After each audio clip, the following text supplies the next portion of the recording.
In 1920, the design bureau of the well-known French firm Louis Breguet set about creating a new two-seat reconnaissance bomber. The work was led by design engineer Michel Vuillermet. The new design was meant to combine the rich experience gained during the recently concluded World War with the very latest achievements in aircraft construction. The machine, called the Breguet, later written simply as Breguet 19, retained the era's conventional single-engine biplane layout. But under the fabric skin, many novelties were concealed. To begin with, the aircraft was in fact twin-engined. The Breguet company considered the development of paired engine installations driving a single propeller to be a promising direction. Thus, the new aircraft was fitted with a pair of two 8-cylinder water-cooled Bugatti engines which together produced 450 horsepower. They turned a large 4-bladed wooden propeller. A retractable fuselage-mounted radiator allowed the degree of engine cooling to be adjusted in flight. The entire airframe was made from aluminum alloys. No wood, plywood, or steel tubes typical of aircraft of that era were used.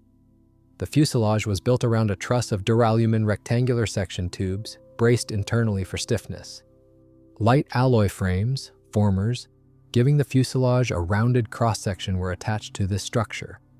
More than half of the aircraft's length was covered with corrugated duralumin skin, the remainder with fabric. The crew consisted of a pilot and an observer flyer, who also served as bombardier and rear gunner. The construction of the upper and lower wings was similar: two I-section spars, truss ribs, and fabric covering over the whole span. The upper wing was significantly longer and had greater area than the lower one. This provided good downward visibility, which was essential for a reconnaissance bomber. The interplane struts made from steel tubing were faired with duralumin coverers and had an unusual backward lean. To improve the view, a large cutout was made in the center of the upper wing. The tail unit, like the wings, had a duralumin framework and fabric covering. The undercarriage featured a rather complex design. A single-piece axle was housed in a fairing shaped like a short wing and was supported by two pairs of struts at the front and one at the rear. The prototype was completed in October 1921. The aircraft, which had not yet flown, was decided to be shown at the Paris Aero Salon, which opened on November 12th. The Breguet stood there with part of its skin removed so that everyone could see the ultra-modern power plant assembly of light gleaming metal. But the aircraft failed to fly in its original form.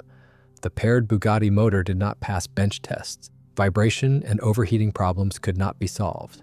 The machine was re-engined with a single 12-cylinder V-type water-cooled Renault engine that developed the same power as the two Bugattis. The first flight took place in March 1922. The pilot was Robert Thierry. Test results were encouraging. The biplane achieved a top speed of 147 miles per hour, which was quite good for the time. Only a few contemporary fighters could boast similar agility. The company laid down a production batch with different engines. 3 aircraft were equipped with Renault engines, 5 with slightly more powerful Renaults, 480 horsepower. 1 with a Lorraine Dietrich 12-cylinder V-type, 370 horsepower. Another with a Lorraine Dietrich W-type, 450 horsepower. And the 11th with some engine from the Hispano-Suiza company. All aircraft of this series differed from the prototype by having a fuselage lengthened by 10 inches. A number of other changes were also made. The horn-balanced rudder compensator was removed. Villas were added at the root area between the interplane strut fairings, and wing area was increased from 495 to 538 square feet. The undercarriage was completely redesigned. The wing-shaped fairing over the axle was removed. The complex system of struts was replaced by single struts reinforced with several bracing wires. The variant with the Lorraine Dietrich Phi type proved to be the lightest and fastest. In August 1922, while the production series was still under construction, the first prototype successfully passed official state trials organized by the Air Force Technical Service. The military immediately ordered a batch of 112 machines. Not waiting for this decision, company management, being fully confident of success, preemptively arranged for equipment preparation for mass production. And the production of the new Breguet was indeed intended to be large-scale. 2-seat universal aircraft, reconnaissance planes, and light bombers then formed the backbone not only of French military aviation but of air forces in almost every country in the world. The company expected large orders both from the French Army and from foreign states. To ensure the adaptability of the aircraft to the requirements of potential customers, the designers provided for the installation of various engine types, quick and easy replacement of onboard equipment items, and several armament options. The new Breguet was well suited to mass production, but the price for that was a large amount of special tooling and equipment, which required significant funds. By taking all this on, the company took a substantial risk. However, the risk proved justified. Over the following years, more than 2,000 machines were produced. In the autumn of 1924, the Avian's Louis Breguet factory delivered the first production aircraft. They were built in two main variants. The first was a short-range reconnaissance aircraft and the second a light bomber. These modifications differed in armament and equipment, but the main defensive armament was the same. A synchronized Vickers machine gun with 500 rounds of ammunition was mounted at the front of the fuselage, and a twin Lewis gun on a pivot mount for the navigator was installed at the rear. A third Lewis gun fired downward and backward through a hatch in the floor of the cockpit. However, the bomb armament of the reconnaissance aircraft and the bomber differed. The reconnaissance version was equipped with a rack located to the right of the pilot's seat, in which 12 bombs weighing 22 pounds each were placed vertically. The bomber also carried a rack for 32 bombs of 22 pounds, or for 8 bombs of 110 pounds, mounted in the fuselage to the left of the main fuel tank, and in addition had underwing bomb racks, 2 on each side, designed to carry either 2 bombs of 440 pounds or 4 of 220 pounds. Aerial cameras could be installed both on reconnaissance aircraft and on bombers. Both modifications were equipped with radios. Somewhat later, another long-range reconnaissance version appeared, built on the basis of the bomber. Sometimes it was designated as a long-range reconnaissance modification.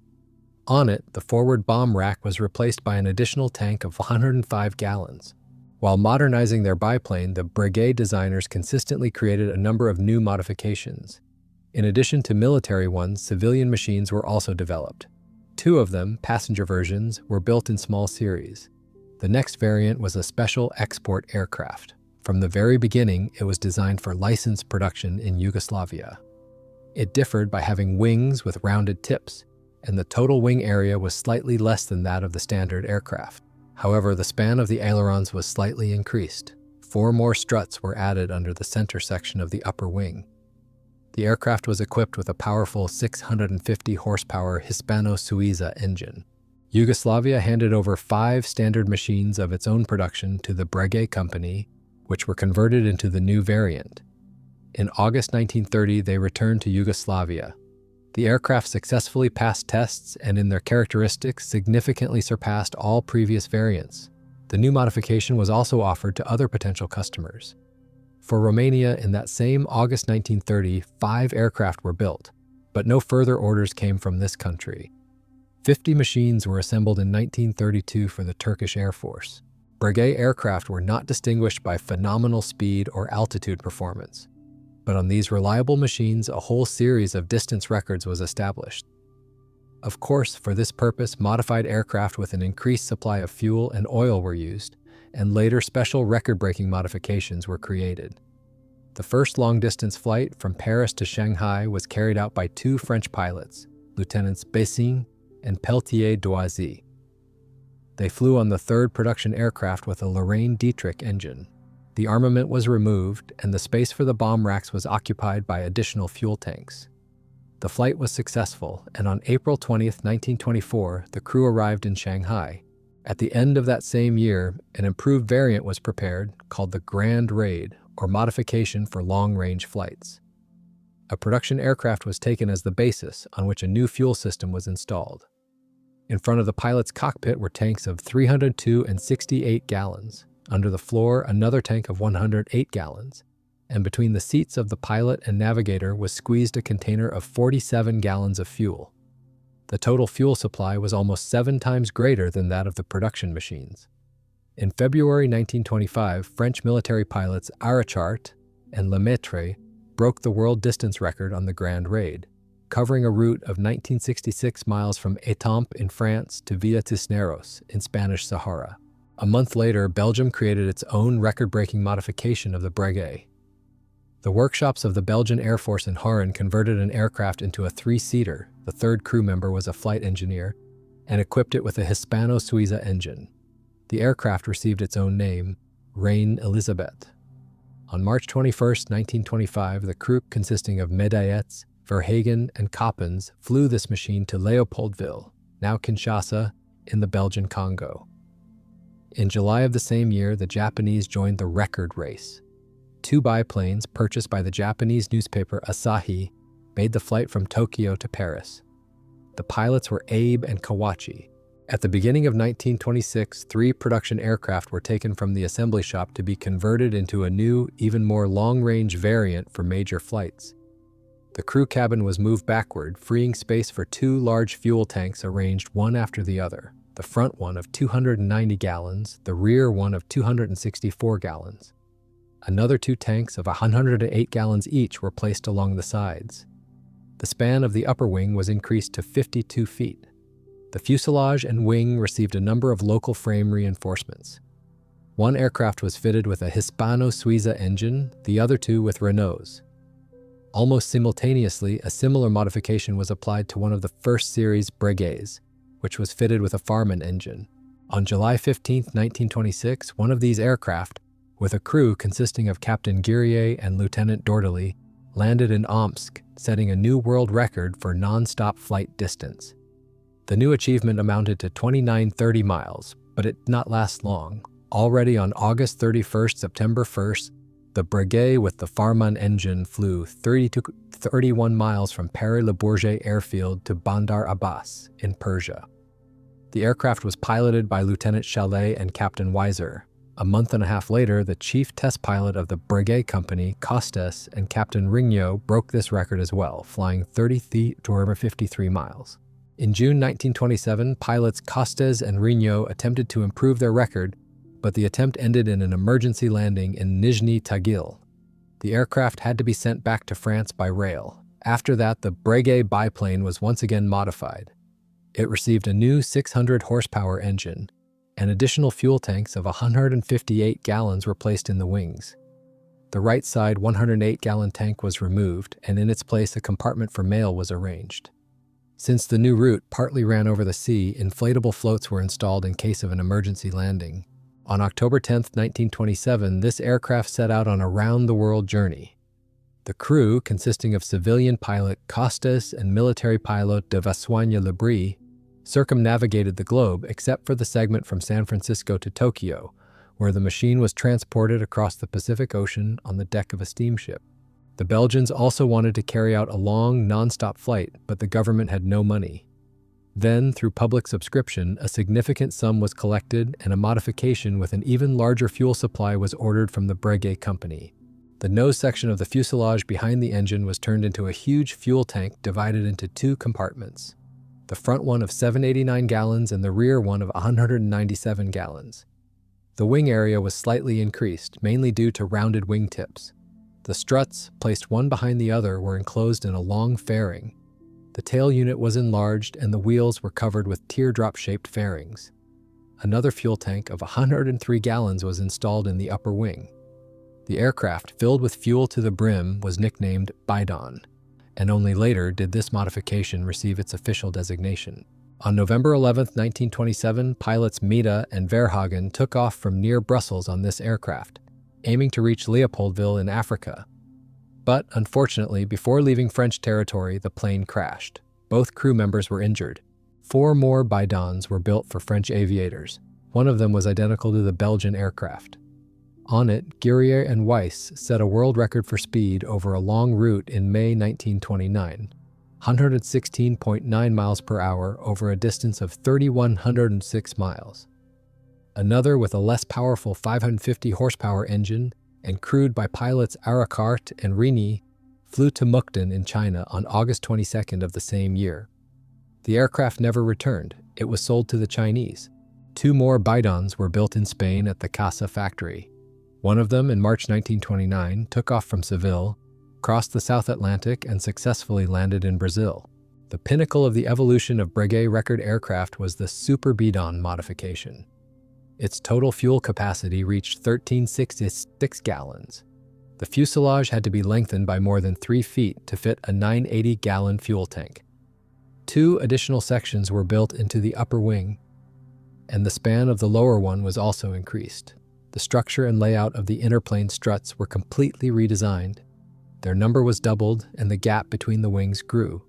The landing gear track was also widened. The aircraft was designed to mount a 600-horsepower engine. Only one Super Bidon was built in France. To be precise, it was not newly built, but converted from the last 5th Bidon. The money for this came from the perfume king Coty. The machine was given the name, yes, just the question mark, which was painted on the fuselage. The first test flight of Cax's Arctentaneri-Dashing took place in the spring of 1929. On July 13th, pilots Costas and Belmonte attempted a transatlantic flight to North America, but due to engine problems, they were forced to return. On November 27th, the same crew took off from Le Bourget airfield and 2 days later landed near Sitsihar in Manchuria, covering 4,913 miles. 2 days of continuous flight in cramped open cockpits. But a new world distance record. After another engine replacement, the Super Bidon again attempted to cross the Atlantic, this time completely successfully. Departing from Paris on September 3, 1930, the Breguet aircraft landed in New York.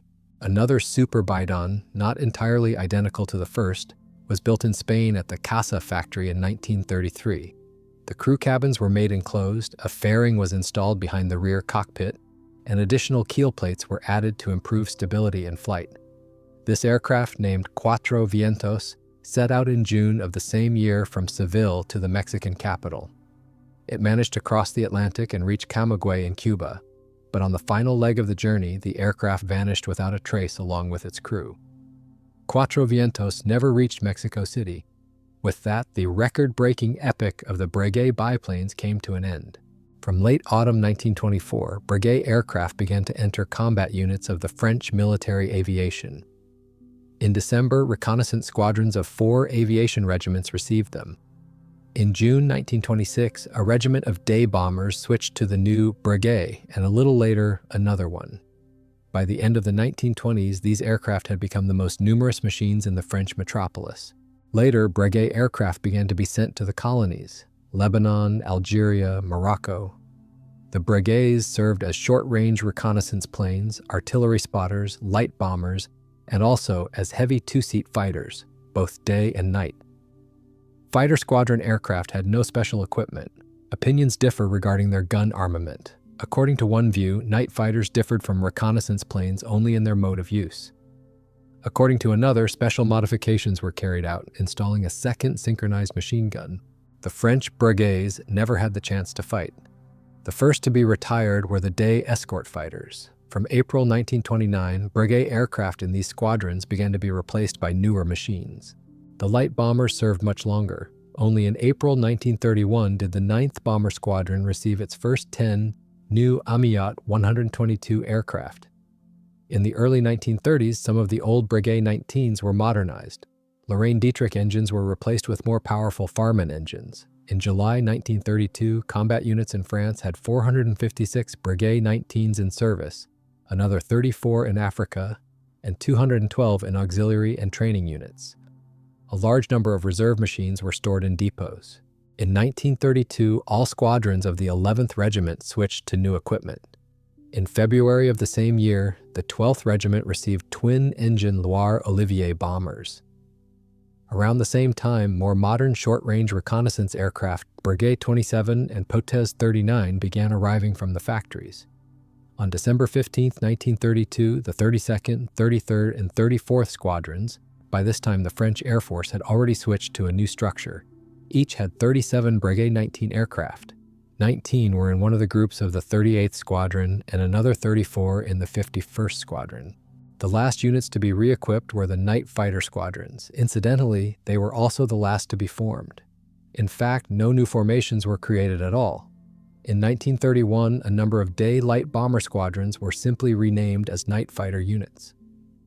By December 15, 1932, France had 4 night fighter squadrons, each with 10 aircraft. In 1934, one of them was re-equipped with single-seat machines, and in the first half of the following year, The remaining 3 received Miró 113 monoplanes instead of Breguet aircraft. After that, no combat Breguet 19 remained in frontline French units. As of January 1, 1936, the French Air Force still listed 116 Breguet 19 aircraft, and by January 1, 1938, only 10. That same year, they were written off. By the beginning of the Second World War, not a single aircraft of this type remained in French aviation. As already mentioned, up to 70% of the total number of Breguet 19 aircraft went for export. Back in 1924, the central government of China ordered 4 Breguets. A little later, the dictator of northern China, Jiang Zuolin, acquired 70 aircraft with Lorraine Dietrich engines. It is not known whether they participated in the armed conflict with the Soviet Union over the Chinese Eastern Railway, but during the Japanese invasion in 1931, these machines saw some combat. Greece collected money for the purchase of Breguets in small amounts, creating a special fund of voluntary donations. In the end, they raised enough for 30 aircraft. In 1925, these machines entered service with the 1st and 3rd Aviation Regiments being formed in Athens. Romania in 1926 placed an order in France for 50 reconnaissance and light bomber aircraft, later adding another 108 improved machines. The last Romanian purchase was made in 1930, when a dozen modernized aircraft were acquired. Turkey purchased 20 Breguet 19 aircraft with Lorraine Dietrich engines, which equipped 1 regiment. The largest buyer of Breguets was Poland. At the beginning of 1925, a Polish purchasing commission arrived in Paris. As evaluation samples, the Poles bought 2 aircraft. On another one, the commander of the Polish military aviation, General Zagorski, flew from Paris to London. He liked the aircraft so much that immediately upon his return, an agreement was signed for the delivery of 250 Breguet 19 aircraft over 5 years. The first batch arrived a month later. The Poles quickly mastered the new machines.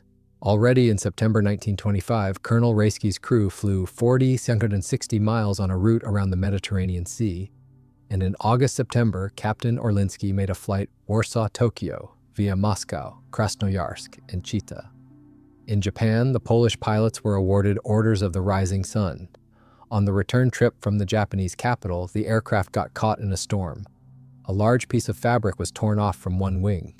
For symmetry, the pilots tore off about the same amount from the other wing and safely completed the flight. By the end of 1928, only about 50 Breguet 19 had entered Polish Air Force service. They equipped the 13th and 14th squadrons. The remaining machines arrived by 1930. Most of them were delivered in crates and assembled at the Warsaw factory and in the aviation workshops in Dublin. In total, the Poles accepted 253 Breguet aircraft. The vast majority were standard models, but there were also about 20 special reconnaissance versions. In peacetime, the relatively small Polish Air Force did not need so many aircraft, so about 150 machines were put into storage. Nevertheless, at the peak of their use, 23 squadrons flew the Breguet 19, including 15 combat units. In Poland, the Breguet 19 aircraft were used as reconnaissance planes, day and night light bombers. The night versions were equipped with lighting, landing lamps, navigation lights, and instruments for astronavigation. As bombers, the Polish Breguets served only briefly. As early as 1930, they began to be replaced by twin and trimotor aircraft. But in the line squadrons performing battlefield support for the army, they were used longer. After the appearance of Polish Karash monoplanes, the French machines began to be transferred to training and auxiliary units, placed in reserve or sold. At the beginning of 1936, there were still 90 Breguet 19 in first-line units, but by the end of the year, none remained. In March 1939, during major maneuvers, machines withdrawn from storage were used as primitive early warning aircraft. They circled around Warsaw, controlling the airspace. They were also used to train the personnel of air observation posts. When Germany attacked Poland in September of that year, several dozen Breguets remained in reserve, according to different sources, from 20 to 99 aircraft. But they did not take part in combat. Some of these aircraft were destroyed by the Germans during air raids on airfields, and the rest were burned by the Poles themselves during retreat. In any case, there are no records that the Germans captured Polish Breguets.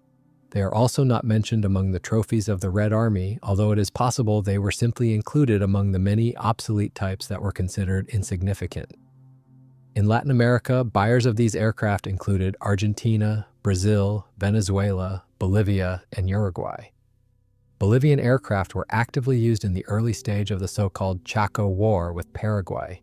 Many countries purchased Breguets only for study, to become acquainted with the innovations of French aircraft construction. Already in the spring of 1924, 2 aircraft were sent to Italy. In 1925, 1 aircraft was delivered to the British Research Institute in Farnborough. 2 aircraft were purchased by Persia, modern Iran. One of them crashed while being ferried over Turkish territory, and the other successfully arrived in Tehran in February 1926. The Soviet Union also purchased 2 machines. The import procurement plan of the People's Commissariat for Military and Naval Affairs for 1928 included the purchase of 2 examples of the Breguet aircraft. It was probably the 1926 model with a number of minor improvements compared with the basic type. One machine was to be fitted with a Lorraine engine, the other with a Jupiter radial. The order was placed through the Soviet embassy in Paris. Later, the plans changed and one biplane with a 600 horsepower Lorraine Dietrich engine was purchased, while the other received the more powerful Hispano-Suiza engine. The order was fulfilled fairly quickly. By December 1928, both aircraft had already undergone trials in France. French certificates of airworthiness were issued for them, in which the machines were listed as transport. In fact, they were combat aircraft, equipped with bombing sights and bomb racks. Machine guns, it is true, were not delivered, but a turret was installed. In that configuration, the Breguets arrived in Moscow in the spring of 1929. The variant with the Hispano-Suiza engine was the first to go into trials. The tests took place in May-June. The crew consisted of pilot Kozlov and navigator Shishkin. The task was to determine the advisability of producing the French machine in the USSR and of adopting it into the armament of the Red Army. The flight and handling characteristics of the Breguet were rated very highly in the Soviet Union. Advantages included good climb rate, relatively high speed, and substantial payload capacity. The aircraft lifted off quickly on takeoff and had good gliding characteristics. Landing was judged simple. The French biplane was studied by specialists from industry, the air forces, and various scientific organizations. They looked for advanced design solutions worth copying and considered possibilities for replacing imported instruments and equipment with domestic ones. They found that the photographic installation on the Breguet was much better than on Soviet reconnaissance aircraft. But the aircraft had many more shortcomings than advantages. There were general defects such as insufficient longitudinal and directional stability, and complaints related to the specific conditions in Russia. From the very beginning, it became clear that assembly and adjustment of the aircraft were very complex and required special tools and fixtures which, as usual, the Soviet representatives had forgotten to buy. Tests showed that the machine easily entered a spin and exited it slowly. Pilot visibility was deemed unsatisfactory. Concern was raised about insufficient stiffness of the lower wing. A number of operational defects also appeared during trials. The engine cowlings proved weak and soon developed cracks. Access to some units was inconvenient, for example, to the fuel filter. To remove the undercarriage for repair, it was necessary first to dismantle the wing center section. In damp weather, the fabric covering on the wings and fuselage warped. Moreover, the Breguet was completely unsuited to winter operation. To drain oil and water, it was necessary to remove the cowlings. The pneumatic starter could not start the engine even in mild frost, and the French had not provided for starting from an external cylinder. None of the ski types used by the Red Army Air Forces fit the Breguet, but the greatest criticism was directed at the armament. In the USSR, the aircraft was fitted with a full complement of 4 machine guns, since at that time the same Vickers and Lewis guns were used there as in France. The rear upper mounting had good visibility and a wide field of fire, but implementing this was difficult. When firing, the navigator stood high up on special footings, which was quite uncomfortable and exposed him to the slipstream. To switch to the lower machine gun, it was necessary to unfasten the safety harness. The downward and rearward view through the hatch was simply dreadful. The armament department's feedback recorded, "To catch an enemy in the little window for firing the lower machine gun is only possible by accident." The bombing armament was subjected to sharp criticism. Suspension of bombs in internal bays turned out to be quite complex and again required special fixtures. The bomb sight was primitive and allowed aiming only in the wind plane. It was located far outboard. During bombing, the navigator had to lean out of the cockpit up to his waist, working with both hands. With one, he stretched a rubber vertical line, and with the other, he held a stopwatch. A short person could not operate the sight at all. At speeds above 93 miles per hour, the navigator risked simply being blown overboard. However, Soviet experts did find some positive points. Thanks to the limited selection of bombs that the French biplane could carry, only 3 types were used, the designers managed to achieve full use of the machine's payload capacity under any loading option. In general, the weapons specialists concluded, the shortcomings of the arrangement and design of the bombing armament make the Breguet a very weak weapon as a bomber. To hit a medium-sized target is possible only by accident. In the end, the idea of producing this aircraft in the Soviet Union was abandoned. The overall conclusion of the test report read, the Breguet aircraft has a number of significant defects that greatly devalue this aircraft as a combat weapon. As for use for supply to the Soviet air forces, the Breguet holds no interest. The second biplane with a French Lorraine Dietrich engine arrived for testing somewhat later. At first, it flew with a French propeller almost 10 feet in diameter, but after several flights, the propeller was replaced with a Soviet one from the R-3 reconnaissance aircraft, which was also equipped with a Lorraine engine. Such propellers, about 9.5 feet in diameter, were produced by a Moscow factory. However, even after the replacement, the aircraft's flight performance remained unimpressive, significantly inferior to the version with the Spanish engine. The report noted that in rate of climb, the Breguet surpassed the Soviet R-3, but was far inferior in speed. Unlike Tupolev's all-metal aircraft, the French plane was practically incapable of performing aerobatic maneuvers and behaved poorly in turbulence. The latter was attributed to the insufficient area of the ailerons. The report concluded, of no interest for use in the Soviet Air Force. However, the aircraft was studied as a mass-produced plane of potential adversaries, which at that time included Poland, Romania, and Turkey. Guided by this perspective, work was conducted in 2 directions.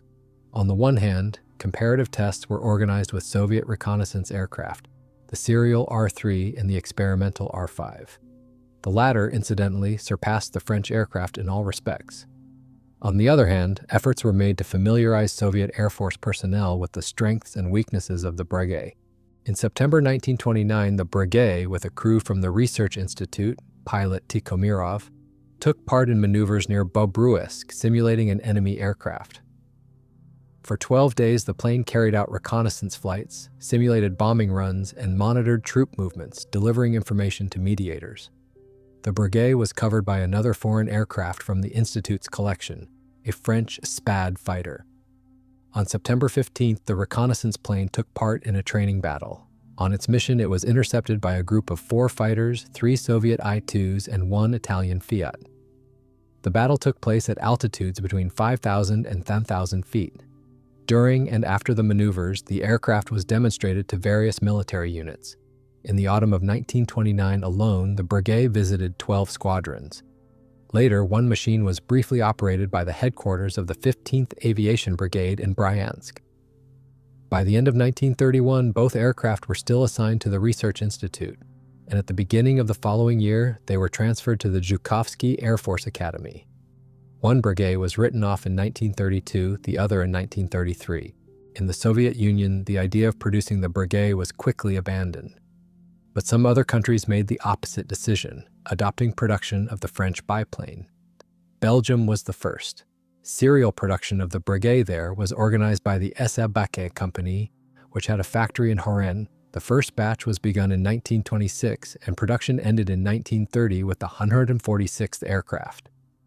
For quite a long time, the Breguet remained the most numerous aircraft of the Belgian Air Force. 3 groups of the 1st Regiment and 2 squadrons of the 2nd Bomber Group were fully equipped with it. In the mid-1930s, the Breguet was replaced by more modern biplanes from the British company Ferry. On October 14, 1927, an agreement was signed for Breguet production in Yugoslavia.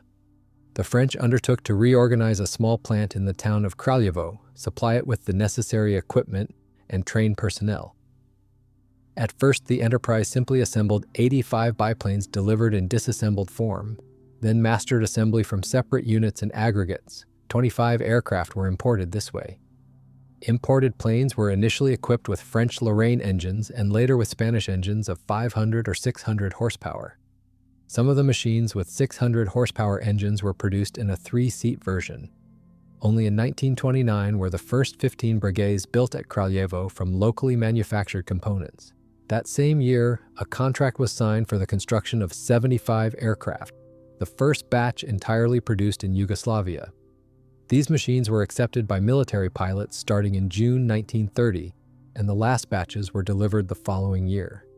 At that time, Kraljevo also switched to producing a modification with Gnome-Rhone radial engines. These engines were manufactured under license in Yugoslavia itself, at the Rakovica factory. Later, Yugoslav aircraft builders mastered production of the Breguet 19.7 modification. The first 7s left the workshops in 1932. A total of 125 were assembled, but engines for them arrived irregularly, and eventually about 50 completed airframes remained without engines. Soon, the Yugoslavs decided to dispense with the services of the Breguet Design Bureau and attempt to modernize the aircraft on their own. A group of engineers from the Kraljevo factory, led by S. Zernic, designed a conversion for the American Wright Cyclone engine. This aircraft received the designation Breguet 19.8. At the factory, one of the engineless aircraft was modified. The machine underwent trials, which ended in June 1935. The aircraft's speed increased, and its aerobatic qualities were judged satisfactory. Airframes taken out of storage were sent to the Icarus factory in the town of Zemun, where 48 machines were fitted with American engines. The first of them took to the air on December 11, 1936, and the last were delivered to the military in November of the following year. Pilots did not particularly like the Breguet modification with the American engine. This power plant turned out to be too powerful for the aircraft's structure. As a result, several machines simply broke apart in mid-air. Controlling this version of the plane became much more difficult compared to earlier models. Nevertheless, the Breguet Long remained the most widespread aircraft of the Yugoslav Air Force. These planes made up to half of the country's entire air fleet. They were used as light bombers, reconnaissance, and training aircraft. In 1938-39, many of the older machines were written off or transferred to flight schools, but a considerable number of Breguets survived until Yugoslavia entered World War II. Another country where the Breguet was produced under license was Spain. In February 1923, the first prototype won the military aircraft competition in Madrid. Moreover, during the trials, the Breguet set a world altitude record with a load of 1,100 pounds, reaching 19,750 feet. The Spanish government purchased the aircraft and began negotiations for a license. In 1924, the company Casa built a factory near Madrid, designated for the production of the Breguet. Initially, 3 reference aircraft and 26 sets of parts and assemblies were acquired. In 1926, the new facility received an order from the Spanish Army for the construction of another 77 biplanes. The first 50 were equipped with imported Hispano-Suiza engines, while the following ones received Spanish Elizalde engines, a licensed copy of the Lorraine Dietrich. In 1929 and 1931, the company obtained new orders for 80 and 20 aircraft respectively. All of them were equipped with Elizalde engines. Production was completed in October 1935. In total, more than 200 Breguets entered service with the Spanish Army. By the beginning of the Francoist uprising, 135 Breguets remained in service, forming 14 squadrons. 5 of them were stationed in the central part of the country, 3 in the south and 6 in the east. Another 3 separate flights were based in Africa. According to the establishment, each squadron was supposed to have 9 aircraft plus 7 reserves, but in practice, they usually fell short of this number. In the first hours of the Civil War, the Republican government engaged the 31st Breguet Group, based at Getafe, to suppress the uprising attempt in Madrid. The aircraft struck targets inside the city and its outskirts. The Breguets supported troops storming the barracks of rebel artillerymen at Getafe and the military settlement of Carabanchel. A single bomb that exploded in the courtyard of the Montagne barracks proved enough to force the insurgents entrenched there to surrender their weapons. Some officer pilots secretly sympathized with the insurgents, resulting in at least 2 Breguets flying over from Republican airfields to the other side of the front. One reverse case is also known. Pilot Sergeant Urtubi served in Morocco. His unit became part of the troops transferred to Spain by General Franco. The rebels did not trust pilots without officer ranks and allowed them to fly only under close supervision. Behind Ortubi's back, an officer constantly sat with a pistol in his hand. However, the pilot also managed to obtain a weapon. When the flight captain was distracted, the pilot turned around, shot him, and brought the body to a Republican airfield near Madrid. By the end of July, the Republicans had about 70 Breguets, more than half of which were stationed near Madrid. Until Italian aircraft appeared at the front, the Republican Air Force had complete control of the skies. The enemy still had no fighters, and even the outdated Breguets operated successfully against the insurgents. The Republican aviation on the Madrid sector of the front was commanded by Hidalgo de Cisneros, later the commander of the Spanish Air Force. Once, a large enemy motorized column approached the village of Naval Moral, held by a Republican detachment. Cisneros flew out at the head of a Breguet squadron. 2 miles from the village, the pilot spotted about 50 trucks, infantry, and artillery. The Breguets made 3 attack runs, and panic spread among the Francoists. The surviving vehicles turned around and rushed back, followed by the soldiers. The aircraft pursued the fleeing forces, strafing them with machine guns. After completing the attack, the pilots dropped a pennant on the Republican positions, suggesting they gather trophies. A few days later, in the same area, 2 Breguet squadrons attacked the enemy. The insurgents again fled. Their commander, General Mola, ordered the suspension of the offensive on Madrid until air cover appeared. By the end of the year, the Republicans actively employed Breguets as light day bombers. They bombed Zaragoza, Toledo, and Huesca. They were flown not only by Spanish crews, but also by foreign volunteers. In mid-August 1936, the first international squadron was formed from foreigners, consisting of 2 flights of twin-engine Potez 54 bombers and 1 flight of Breguets. Later, another international squadron was formed on Breguets. Soviet volunteer pilots also managed to fight on the Breguets. Their first group arrived in Spain in September 1936, when aircraft from the Soviet Union had not yet been delivered. They had to master what was available. This is how V.V. Puzioikin described the French machine. A bulky 2-seat biplane, poorly adapted for accurate bombing, and even for those times, a terrible slow coach. One of the Breguet flights was commanded by V.S. Kolzanov. His wingmen were G.N. Tupikov and P. Gabelli. The latter, although born in Italy, was also a commander in the Red Army Air Force. The observers were mostly Spaniards. G. Kashupi Takondich Geijo. Petrov, a technician from the Air Force Research Institute, flew with Gabelli. By that time, the enemy already had Italian Fiat fighters.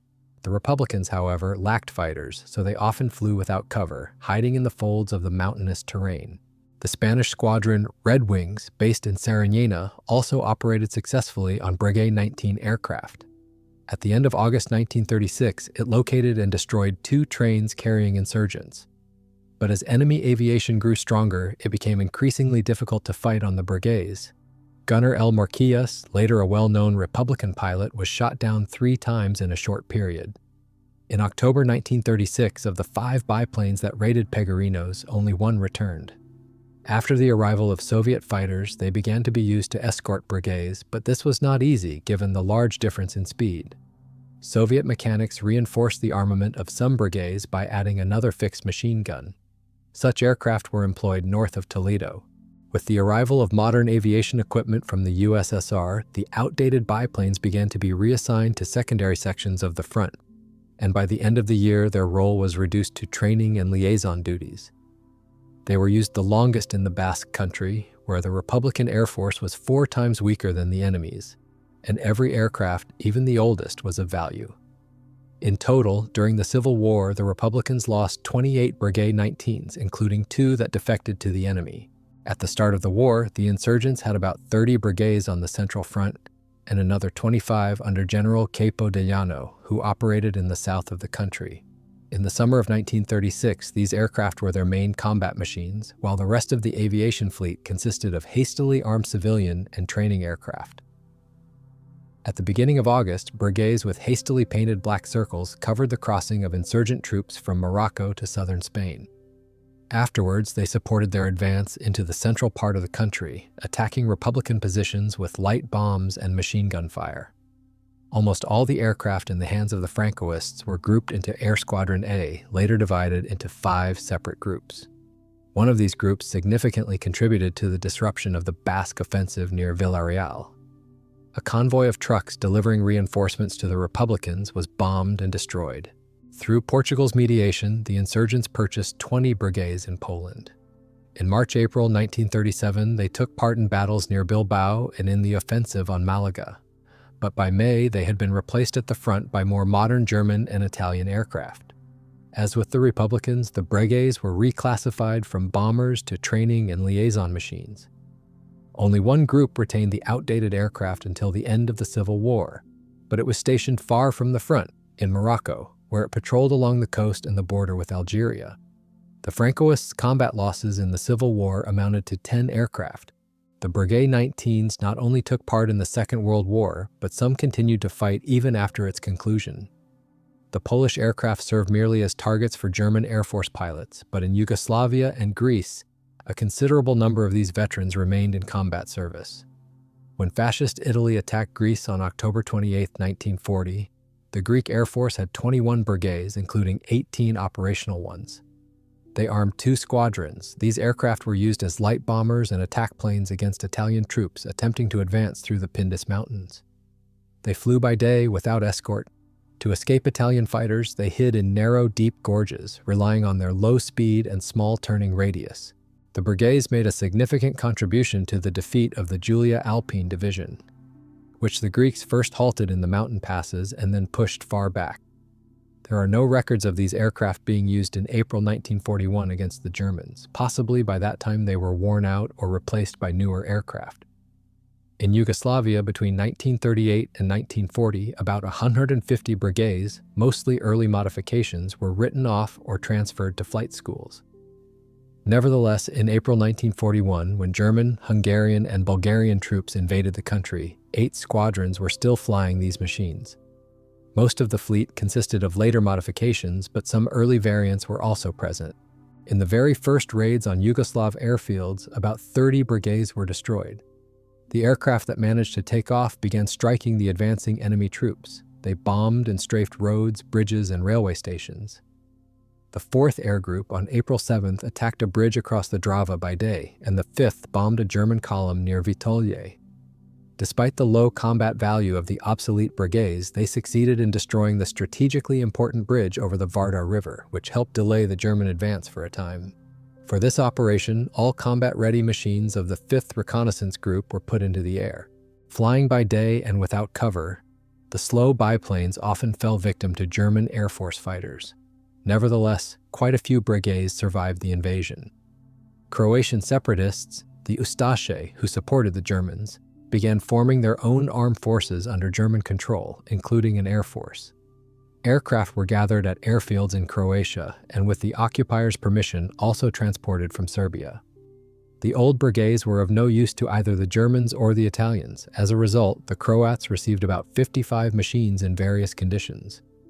Not all could be restored. Some were dismantled for spare parts. In total, 46 brigades of various modifications were entered into the Croatian Air Force, including 26 with more powerful engines.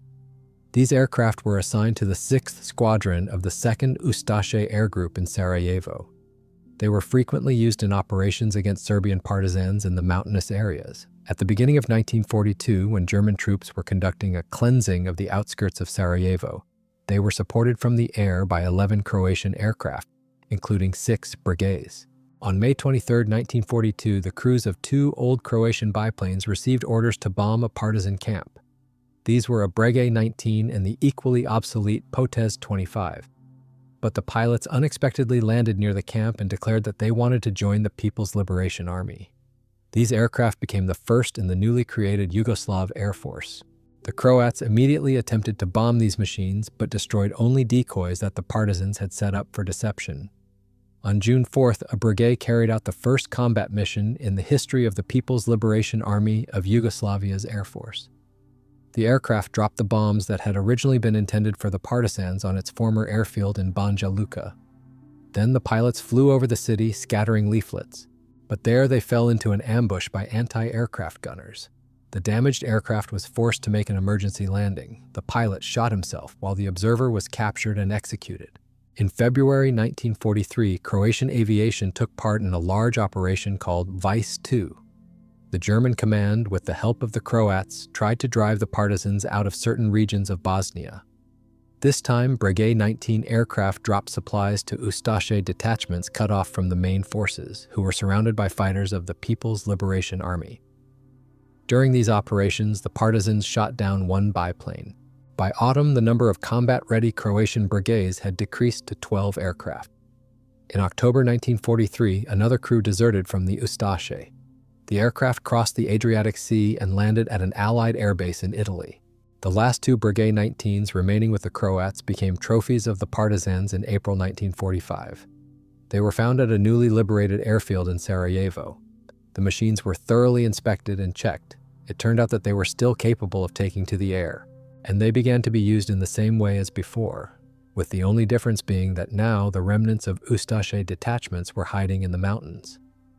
The war had ended, Germany had capitulated, yet in Yugoslavia the last bands of collaborators were still being smoked out from mountain hideouts. Only in 1946 did these veteran aircraft finally leave the stage. Two examples of this famous machine have survived to the present day, both renowned for record-breaking flights. The Spanish Bidon, which once flew to Brazil, is now preserved in a museum at the Cuatro Vientos airfield near Madrid. And the famous Super Bidon is the jewel of the French Aviation Museum collection in Le Bourget.